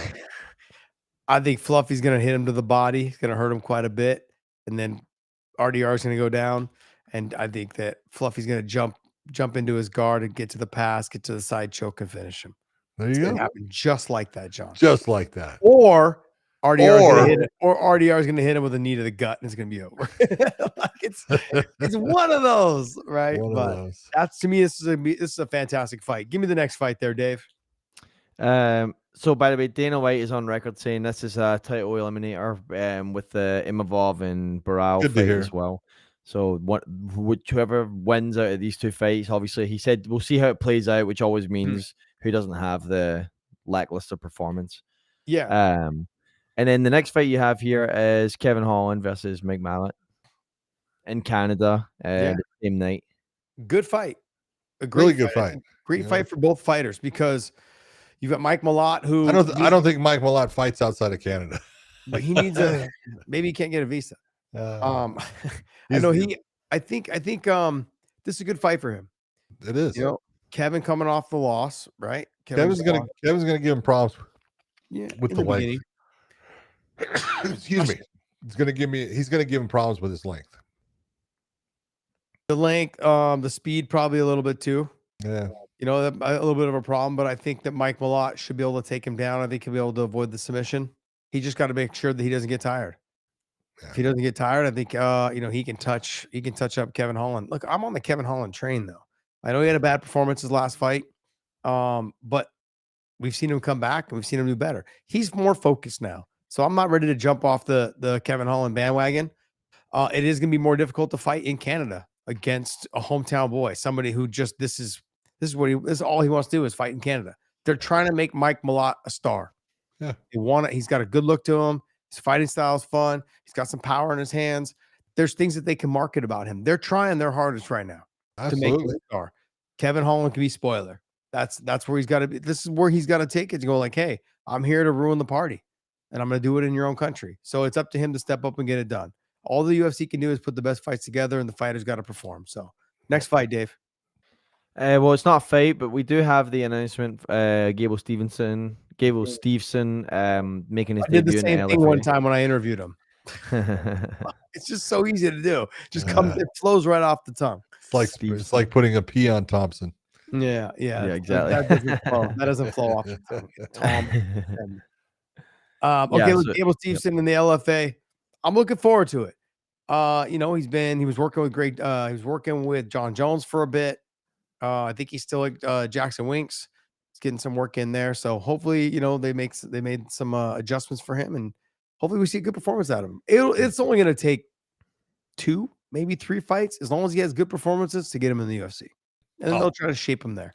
Yeah, you know where he's going to go, or he'll end up going Dana White Contender Series. Before this, though, he's going to be doing the CJI against Craig Jones in a submission grappling. I don't think it's going to be that's a rough one because they make you actually engage. You can't be defensive. So no, I think he'll engage. He'll engage to like body slams and stuff like that. So, I mean, Craig Jones may get knocked out from it's tough to body slam someone when they sit on their butt and wait for you. That's what Craig does. I get what you're saying. You're saying. He'll just pick him up by his ankles and swing him around. He could, dude. I'll tell you what. I mean, there's a big size difference. If you guys have not met Gable Steveson, he's built like just a tree trunk. He's just he's not a super tall guy. He's like probably 5'10", 5'11", somewhere in there. Yeah, 5. Is he 6 foot? He might be 6 foot. I don't know if he is that tall. I mean, but regardless, his fucking legs and his trunk is his arm. Look at me, he's just enormous. Yep. What else you got there? He's 6'1". Oh, geez, man. See, maybe I was wearing high heels that day when I interviewed him. He was standing in a hole. We got breaking news: Frankie Edgar coming out of retirement. Yeah, I don't like this. I'm sorry. I love Frankie. Frankie, I'm not saying this because I in any way don't love you, because I love you as a fighter. I don't want to see him fight again. I definitely don't want to see him fight in bare knuckles. Frankie Edgar, Iron Army, baby. Yeah. Yeah, you know what's funny is I was just over there last month. Did a little seminar at his gym and stuff, and we just had a chance and opportunity to hang out with him and catch up. And it just comes down to, like, we both felt like we wanted to scratch that itch at bare knuckle. I don't know what it is. And we had a long conversation about it. I was just texting with Eddie Alvarez yesterday. No, this morning. This morning. It's been a long. And that's why you shouldn't fight. Yeah, right. Yeah, it was this morning. It's been a long day, man. It's been a long day. Yeah, I was texting with Eddie this morning too, and he loves it, man. He loves bare knuckle. Eddie's like, I love it. He's like, it's just the rawness. I don't know. I mean, like, I grew up fighting in the streets. Something about it just makes me want to just scratch that itch. Something about it. And Frankie's like, I think Frankie will do it one time. He's like, okay, I'm good. I'm wrapped up. You know, John, like I said in the beginning of this podcast, like, we're cut differently. Like, certain fighters, this generation, the Eddie, the Frankie, the myself, and the Nate Diaz and Nick Diaz, and we're cut a little different. Like, these are the things that excite us. Like I'll try it one time. And if it's no good, then I know if I didn't go my way, then fucking I'm definitely not doing it again. But it's one of those things where we feel like, let's just see what happens. Like, the last thing that goes through my mind before I make a really fucked up decision is, fuck it, let's just see what happens. And I think one of those. He's fighting Jimmy Rivera, right? I didn't see the fight matchup. I think he's fighting Jimmy Rivera. Yeah, he is. It's the battle of the East Coast boys. Mm. So, like I said, I love Frankie, and best of luck in this. And I definitely will watch. I just don't want to see him get hurt. No, that goes for any of these guys that have left and we've seen and had relationships with. I don't want to see any of them get hurt. But hey, man, Frankie Edgar, There you Iron go. Army Academy. Iron Army. Yeah, I'm hoping that he gets it done. Hoping. But I mean, like when I went to his gym, John, it was What was the first thought that came to your mind when you saw it? saw what? His gym? You saw that he signed for this. I was like, oh, hey, dreams come true. Like it honestly, You're like, oh, we talked about it and he got it done. yes, exactly. I've been talking about it for a while and I haven't got it done yet. So, for me, like I was just there and he still looks in phenomenal shape. He's got muscles on muscles. He'll And always be in good shape. yeah, he's phenomenal. Now that he owns a gym, he has no choice. He's got to train with all the people that he's coaching. He's teaching classes himself and working out with the people that are there. He's got a couple of young fighters that are working their way up in the small shows. So he's constantly working. He's got his son hitting mitts, like doing bag work and stuff, making him after training. And so it's just good to see. I mean, like he'll scratch this itch and then it'll be done. And we talked about it. It's something that it's in us. We just want to do it one time. It's like, it's something new. It's something we've never, we've never been able to do this. I mean, we did it for me, I did it. My first couple fights was bare knuckle. There was no gloves. Yeah. Those were my first couple fights, but yeah. What else you got for us, Dave? All right, let's hit the super chats. There's tons here, so we got some work to do. First one from Alejandro Gutierrez. Josh, John, can you talk about DDP's coach interview? Okay, so what did he say? Is it the one that he was talking about how he didn't respect Chimaev's stand-up? No, I think it's the one after the fight. Oh, did he say? Is it this one here? Is it Morny Visser? Is that his name? Yes. Okay, so he says, I've been asked, do you want him to do a rematch? I said, absolutely not. Obviously, we would like to fight him very soon again, but there's no way I'll take the rematch with us being a little bit behind in our Russian style of wrestling. I don't know if that's a comment he's referencing, but that's all. That's all Alejandro. What do you mean by Russian style wrestling? He literally just double legged him from across the room. He had done an interview where he said basically that he was not impressed with the way that Khamzat fought and that it was boring and that he would have rather seen him stand up with Dricus. And it's like, hey, you're the coach of one fighter. You said all kinds of shit about that other fighter, okay, before the fight, and he dominated your fighter. Mm-hmm. Don't sit there and say anything other than, you know what, that guy had a great performance. That's it. Yeah, as a coach, your job is to get your fighter ready for whatever that other fighter. So obviously, you didn't do your job. Yeah, and it's a camp thing. I'm not just going to put it on the coach, but you can't be vocal. And this is why coaches should not get in front of the microphone. Always. Just stay away from it. Yeah. Oh, he meant this one. He meant he said, I'm not sleeping until we've got that belt back. The guys who support blanket style MMA, blanket wrestling, we in the real fight game, and we'll be back again and surprise you with just taking that belt back. Yeah. I guess that's one. The real fight game is the guy who can't get off bottom is losing. That's the real fight game. If I'm in the street and I take you down and I smother the shit out of you and put you in a crucifix, and even if I just tickle your nose and put my finger in your ass, all those things, like you can't do anything about it. Hard to put your finger. It's hard to put your finger in someone's ass in a crucifix. Oh, no, I like that, brother. Hold it's actually not, John. It's actually not. Did you know? No. That happened with DDP and Khamzat, and Khamzat told him, I like that, brother. Yeah. That's awesome. It's actually not hard to put it, John. The arm is between the legs. You just reach up and if you're the one that is crucifixing someone. Oh, God, it's difficult. Yeah, I got you. Okay. I got you. But I can also just put my finger in your nose and then make you eat it. Like you can do a lot of things. Do in training. Dude, noogies. Oh, no, I just pick your nose for you with my finger, and then I feed it to you. I'm ruthless. It's okay. I bite your finger off. It's all right. I got plenty. I got 9 more. Go right ahead, Dave. Shiz put super chats. I'm coming for everyone. Bring your number 2 fighter, Gilbert again. Josh, did you enjoy it? I didn't expect my bro Khamzat to show us 5 rounds of high level ground and pound reversal slick takedowns. I wouldn't say high level ground and pound. I would have liked to have seen the elbows. The fight would have been stopped sooner. Could have been stopped in the first round had he thrown some elbows instead of the little wrist punches.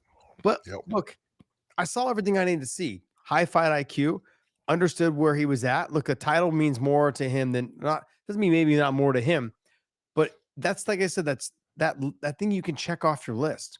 I'm a UFC champion. No one can take that from you. That's important. No matter what you do from the rest of your life, that's your people can't take that from you. That's something you can walk around with your head held high and say, yeah, at one point I was the best 185 pounder in the world. And so no one can take that from you. And I love that about it. And like I said, I've got to eat some crow on him, but it's not even so much eating crow as it is like I needed to see a bigger sample size. And I kept saying that and kept saying that. People give me a hard time. That's all you say. That's all you say. Well, I've seen it now.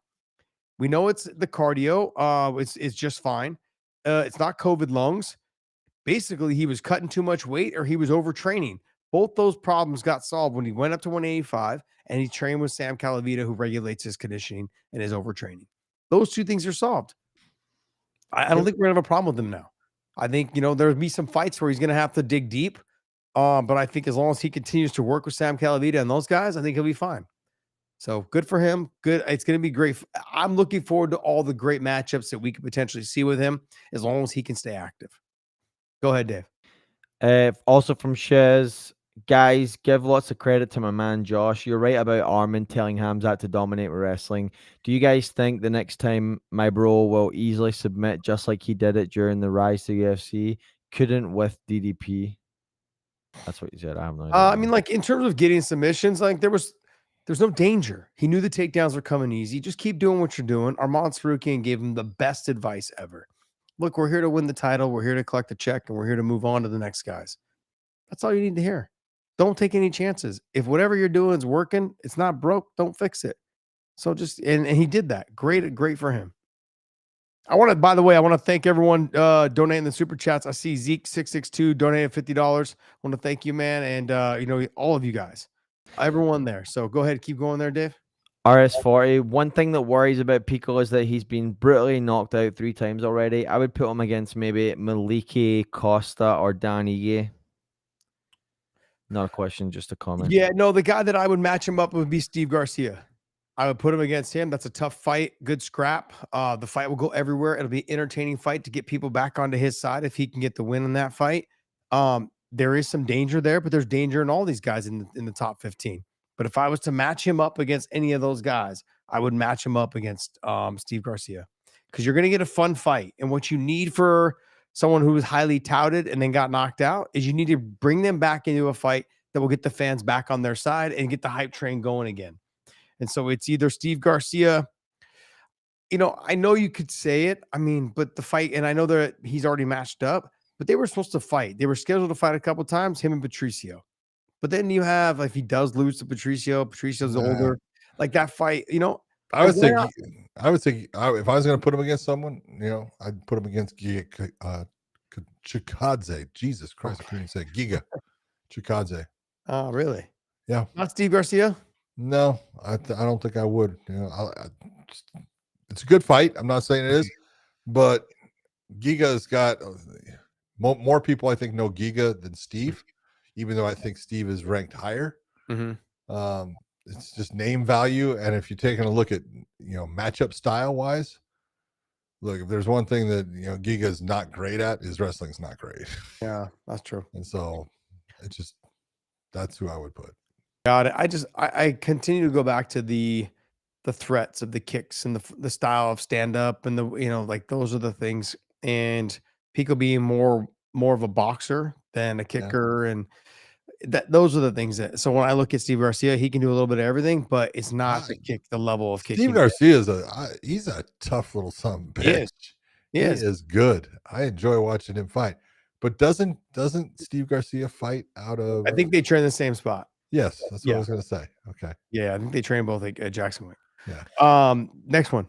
Korean Murderer with Pico style and 3 KO. With Pico style and 3 KO losses, that's a hard one. Do you worry about his chin holding up moving forward? And like Johnny Walker, is his career in danger unless he changes the way he fights? I know you guys have talked about this ad nauseum, but there you go. I'm not worried about Pico right now. If this happened at 32, 33, I'd be worried about him, but he's 28, about to be 29, somewhere in there, I believe. It does worry me, period. It does. Anytime someone gets knocked out, especially 2 or 3 times. Especially as bad as that knockout was. Yeah, but we've seen a lot of fighters get knocked out. So look Impa Kasanganay got his fucking head snapped back, right? By Joaquin Buckley.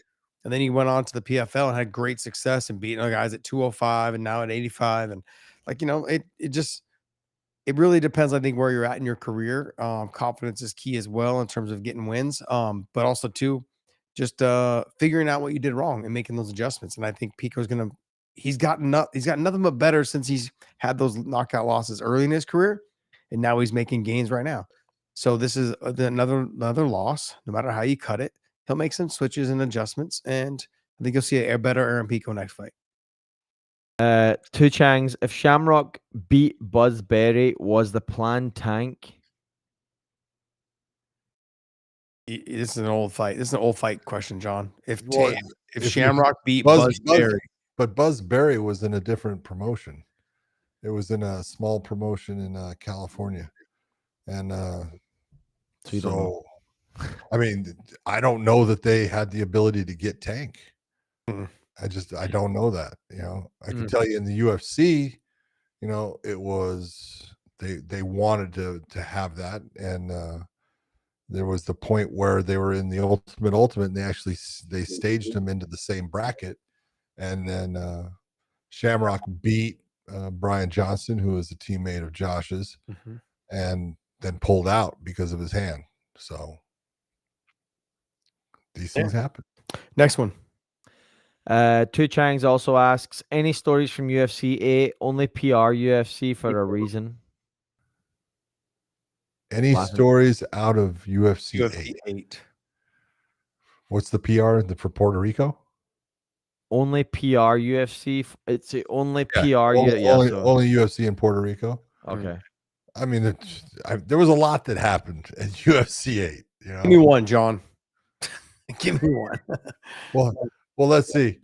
Tank, is the guy that wasn't fighting there, but he did fight. He started a fight because he took his teeth out and handed them to his girlfriend, who was saying that he should go fight Alan Goes, and so he went over and tried to fight with Alan, and we had to break that up. And then he was the thing about Tank is Tank drank, so Tank will tell these stories, and it'll be a story about how magnificent everything was. He doesn't remember any of it.